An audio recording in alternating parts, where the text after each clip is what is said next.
Hello and welcome. This is Rooflemonger, my friends.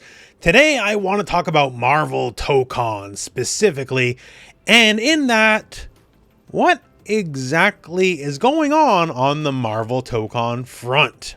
So 7 months ago, specifically 241 days ago, because we're going to bring that number up later, Marvel Tokon was announced, right? And to great fanfare, and deservedly so, because, hey, here's the new Marvel tag fighting game. That's sort of a big deal in the FGC.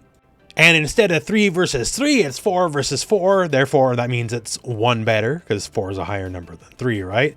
And it's also being made by Arc System Works, fighting game darling company. Pretty much everything that could positively line up did positively line up. Like, people were just plain old excited. So all's well and good until, well, all things weren't well and good. So the most recent closed beta had a bunch of invites, unlike the previous one, which is a bit more limited, and the public at large got their hands on it, and the response was not overwhelming.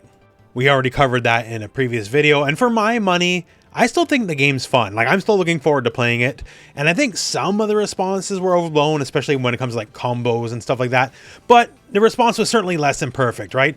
And the response was heavily exacerbated by the fact they went up head-to-head against the Avatar: The Last Airbender fighting game, which has received nothing but the most, highest praise, most positive press. It created basically an ideal situation of okay, who's the winner and who's the loser? And since they went head-to-head, it made Avatar look like the winner and it made Tokon look like the loser. It's not like we get tons of new fighting games released every year, right? And when your two events are happening at the exact same time, that's the kind of atmosphere that you're going to breed.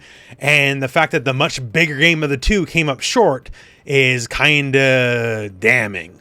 Again, I don't think the game's a bad game, but this is the situation it created for itself. Now, add to the fact, I mentioned that quote here of 241 days since it's been announced, right? So 241 days, and where are the characters? So since the game got announced, we've known the exact same amount of characters since that announced date from then till now. From the game getting announced till now, not a single character being released. That's weird. That's not normal. Now, I'm not saying it has to be like, say, King of Fighters 15, how they did it, right? Where they were releasing a character trailer a week for many, many weeks on end, right? And just a note, it's actually probably my favorite marketing campaign for any fighting game as long as I've been doing this. Just to tune in to Character Trailer Wednesday for King of Fighters 15. That was a really fun time, just to know you got a new trailer to look forward to every single week. So obviously that's not happening, but you take the fact that they have not shown a single character at all since they announced the game. This is a 4v4 game. You know, fighting game rosters maybe aren't as big as they used to be, but you still expect that you need some characters. And then the last beta was not as well received as it could have been. It kind of creates a perfect storm of maybe something's up. Now, obviously the game's, well, until otherwise stated, is still coming out this year. It does not have a release date. However, it is not a playable game at EVO this year, which definitely means it's not coming out in the EVO timeframe, because otherwise they would make sure it's out by EVO, if just for the free advertising that would generate. So maybe a fall or later release for the year, but maybe it slips. You know, I've heard a lot of people saying, and I've read a lot of the comments over time, where people are wondering if they released the game too early, if they announced the game too early. And it's weird because for me, for Inside Baseball, right, my understanding is they've been working on this game a lot longer than you thought. But that said, here we are, still no new characters since announcement, and people are asking for some pretty big fundamental changes to like how gameplay, how combos, how everything sort of works. In the end, even if it has been in work for a long time, maybe they still did announce it too early.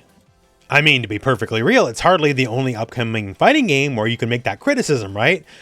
Sometimes, just like Virtua Fighter, you can release or reveal or just do your marketing engine and spinning it up a little too early. Although, unlike Virtua Fighter, at least Tokon's been playable, in some form, either at trade shows or the closed betas, right? So it's a step ahead there. So, there's some meat on the bones. It's just, what are the plans? Now, of course, I say all this, right? And a week or two after I make this video, Then there's like a PlayStation Direct and they have revealed 10 characters and here's the release date and here's tons of things we didn't like. Just my luck, right? But as it stands, it is a little bit of a mystery.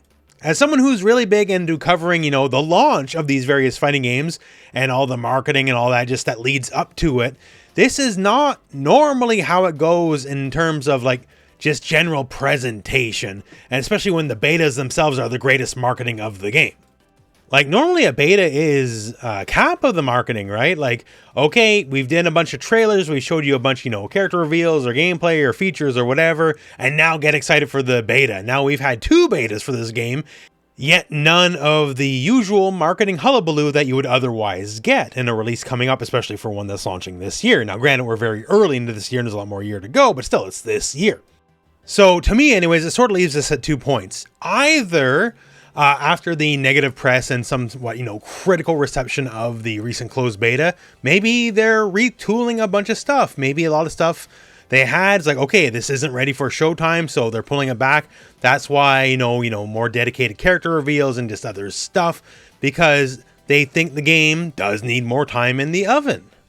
Which is perfectly fair. You want to react to your customer base, right? So if they say something, if you believe what they're saying is correct, because sometimes it not always is, right? But if you believe they're correct, then adjust the game accordingly. And at that point, that's kind of a win, right? If the game needs to come out later than they thought or needs to be delayed, delay it. Like make the game you need to make so everyone's happy. So option 1 is basically they're taking criticism to heart, right? Option 2 is Sony's weird. And honestly, I got to give this some credence just because Sony can be weird. Sony works on Sony time, not FGC time, right? So the fact that this is the upcoming fighting game, Arc System Works is making it, but Arc System Works is not in charge of the PR, not in charge of the marketing, not in charge of the nothing besides making the game itself. And I don't mean to be a bit dismissive about it, but maybe they just don't know how to market a fighting game correctly because, they don't really make fighting games.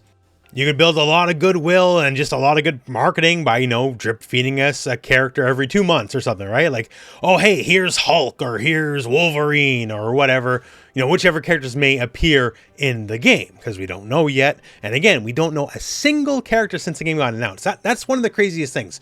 Not one character.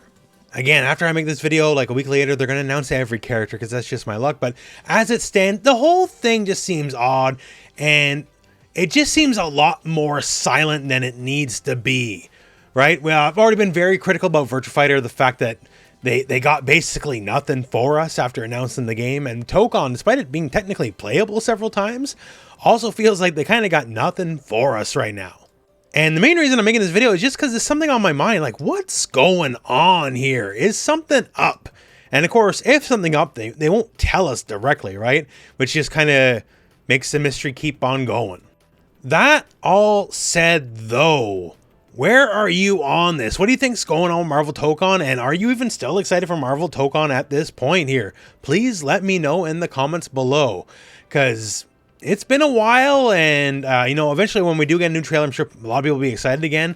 But the fact that it has, like, not the best of will going in, makes what looks like should be an otherwise big home run, easy sell game struggle a little bit.